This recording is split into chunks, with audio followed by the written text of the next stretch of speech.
Welcome back to Poorly Educated Today in the News.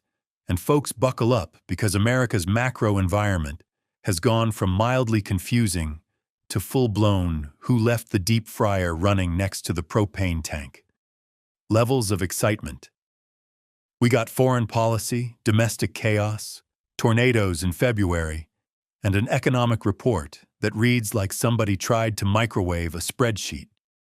So let's get into it before the country changes again in the next 5 minutes.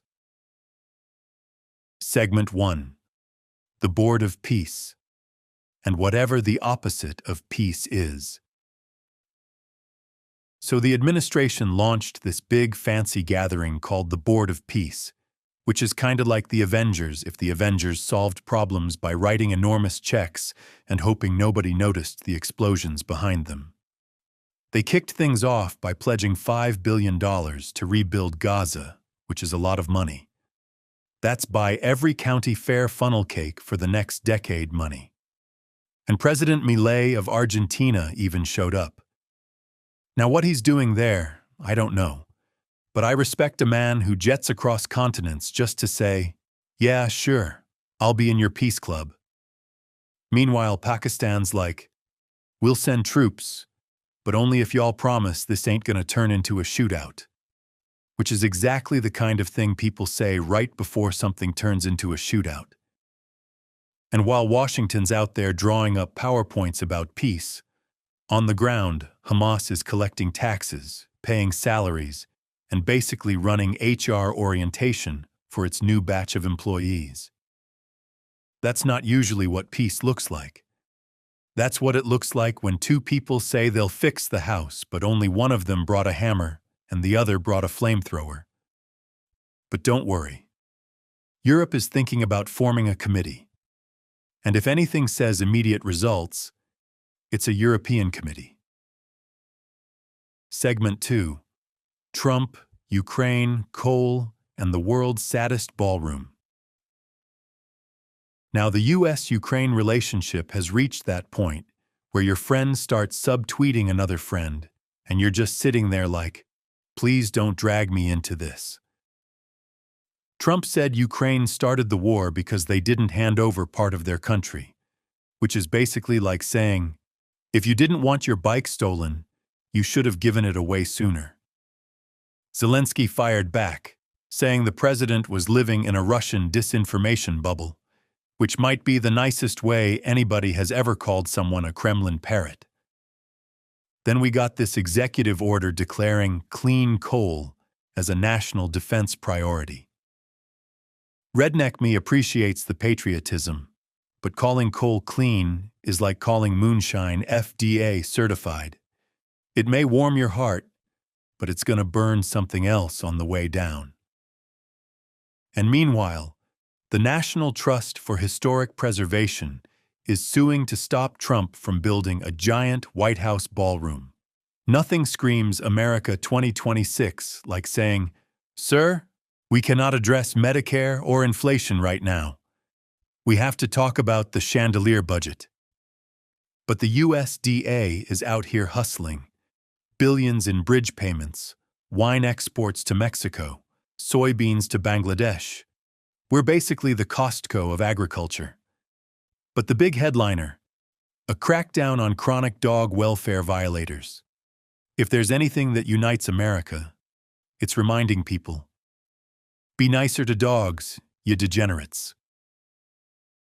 Segment 3. The economy, strong, weak, confusing, and everything in between. The S&P 500 hit 7,000 for the first time ever, even though retail sales are flatter than a possum on I-75. Corporate earnings are soaring, AI mentions are everywhere, and manufacturing is apparently so strong you'd think the factories rediscovered caffeine. But continuing jobless claims are rising, initial jobless claims are falling, unemployment's down, inflation is cooling, job numbers were revised downward by 400,000, and honestly, the whole economy feels like somebody tried to assemble it using instructions from 3 different IKEA manuals. Energy stocks are soaring, The materials sector is booming, companies are posting double-digit earnings, and yet consumers are standing there like, sorry, but I'm still not paying $18 for a bag of grapes. Meanwhile, the trade deficit hit a record $901 billion. That means tariffs did approximately nothing, except make imports more expensive, like duct taping a mower engine to a canoe and calling it a speedboat. It still sinks, just louder. Oil prices jumped because inventories fell harder than me after stepping on a patch of ice while carrying a tray of hot wings. Gold and silver are spiking because investors see Middle East conflict, possible Iran strike, and go, yep, time to hide money in shiny rocks again. And the US just sanctioned a cartel for running a timeshare scam. Imagine being a drug cartel so diversified that you're out here selling fraudulent beachfront rentals. That's not crime. That's entrepreneurship with extra steps. Segment 4. National Defense Strategy. America is now playing a different board game.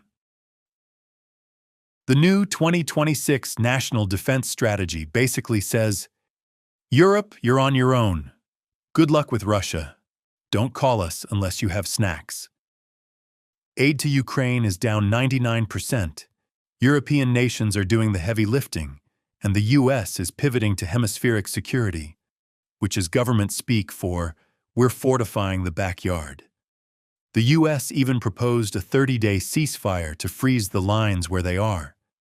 That's like telling two guys fighting in a Waffle House parking lot, let's pause right on this exact tile so we can negotiate. Meanwhile, we're building up forces in the Middle East to keep Iran in check. Look, nothing calms a region down like parking a couple thousand tons of flying steel nearby and saying, we're just here to vibe. And then there's the US-China trade truce. China lifts sanctions on shipping, the US lowers some fentanyl-related tariffs, and both sides agree to stop yelling until at least 2026. It's basically a custody agreement for global capitalism.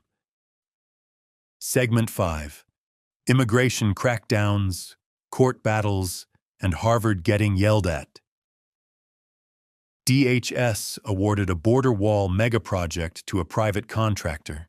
The Air Force now controls 420 miles of the Rio Grande, and the administration proudly reports 9 straight months of releasing 0 migrants into the interior. That's not an immigration policy. That's a dry county. We got 40 countries on the high-risk entry restriction list. Asylum cut off entirely for illegal crossers.